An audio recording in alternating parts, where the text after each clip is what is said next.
ہمارے ذہنوں میں جو معیارات بیٹھے ہوئے ہیں وہ کیا ہے؟ کامیابی پیسے سے ہے، کامیابی جائیداد سے ہے، کامیابی کاروبار سے ہے، کامیابی شہرت سے ہے، کامیابی اقتدار سے ہے. یہ معیارات ہیں.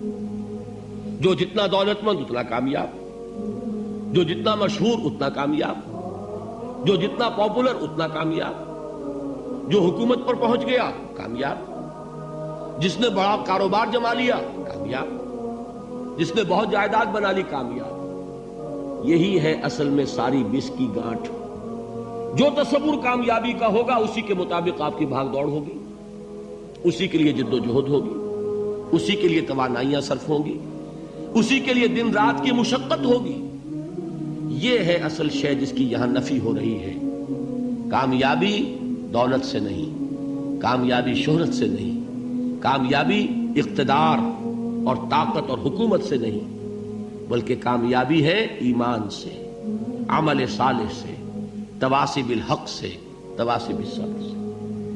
آپ غور کیجئے اس نقطہ نظر کا، اس ایٹیچیوڈ کا، یہ جو مینٹل ایٹیچیوڈ ہے اس کا بدل جانا ہی انسانی شخصیت کے اندر انقلاب برپا کرے گا. اب آپ کا نتیجہ کیا نکلا؟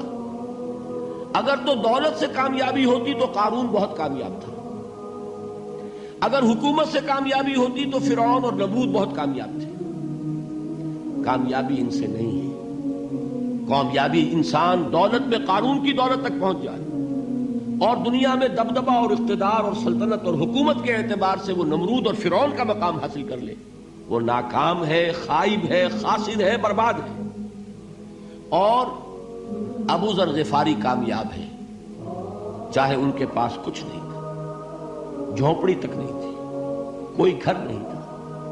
حضور نے فرمایا ہے اللہ کے کچھ بندے ایسے ہوتے ہیں جو کسی محفل میں جانا چاہیں تو انہیں اجازت نہ ملے، جو کہیں اگر رشتہ کرنا چاہیں کوئی ان سے رشتہ کرنے کو تیار نہ، کہیں کوئی سفارش کرنا چاہے تو ان کی کوئی بات ہی نہ سنے.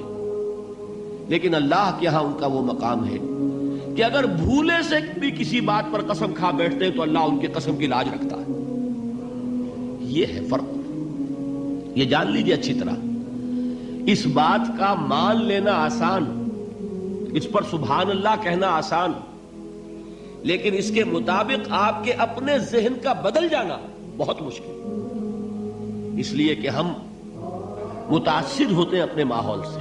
وہ بڑا محل ہے، دیکھ کر ایک دفعہ جھجری آتی ہے، وہ بڑی سی 20 فٹ لمبی کار سناٹے کے ساتھ آپ کے پاس سے گزر گئی.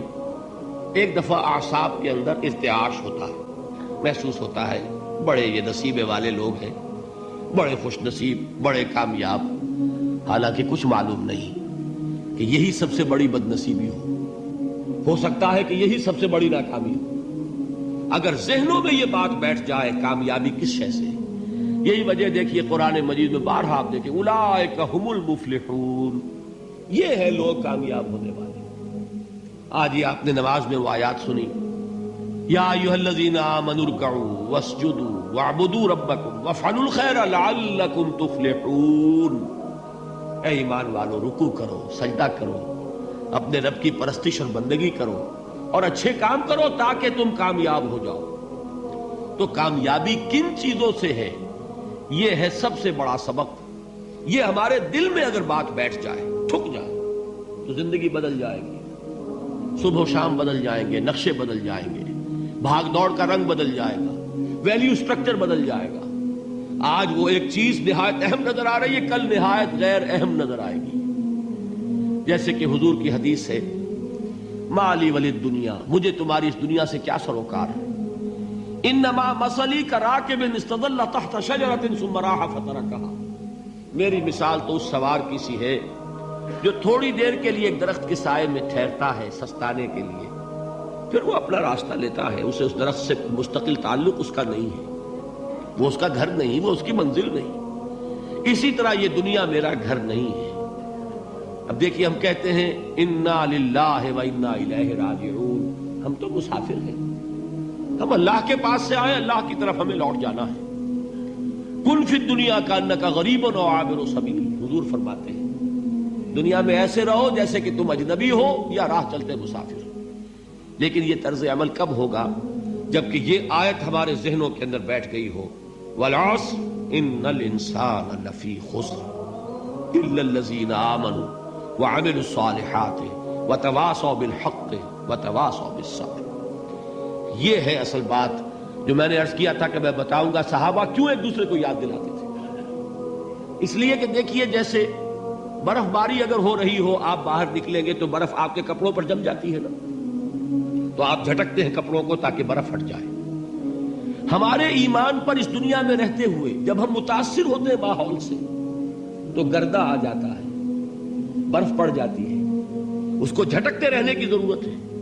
اور وہ جھٹکنے کی بہترین اور مؤثر ترین شکل یہی ہے کہ یاد رکھو کامیابی ان چیزوں سے نہیں ہے۔ چمک دمک جو ہے دنیا کی، یہ ساری چمک دمک جو تمہیں رجھا رہی ہے، جو تمہیں اپنے اندر گم کیے ہوئے، یہ لفظ گم پر اقبال کا وہ شعر یاد آ گیا کہ کافر کی یہ پہچان کے آفاق میں گم ہے، اور مومن کی یہ پہچان کے گم اس میں ہے آفاق۔ تم گم نہ ہو کر رہ جاؤ اس میں، مبہوت نہ ہو کر رہ جاؤ، مرعوب نہ ہو کر رہ جاؤ، دنیا ہی کی محبت تمہارے اوپر ڈیرے نہ ڈال دے، تمہارے دلوں کے اوپر مسلط نہ ہو جائے۔ لہذا تازہ کرتے رہا کرو، والعصر ان الانسان لفی خسر الا الذین آمنوا وعملوا الصالحات وتواصوا بالحق وتواصوا بالصبر۔ پھر یاد کر لو، پھر تازہ کر لو اپنے اس یقین کو کہ کامیابی دولت سے نہیں، کامیابی ثروت سے نہیں، کامیابی اقتدار سے نہیں، کامیابی شہرت سے نہیں، کامیابی جائیداد سے نہیں، کامیابی ہے ایمان سے، کامیابی ہے عمل صالح سے، کامیابی ہے تواصی بالحق سے، کامیابی ہے تواصی بالصبر سے۔ یہ چار چیزیں ہیں کہ جو کامیابی کے لوازم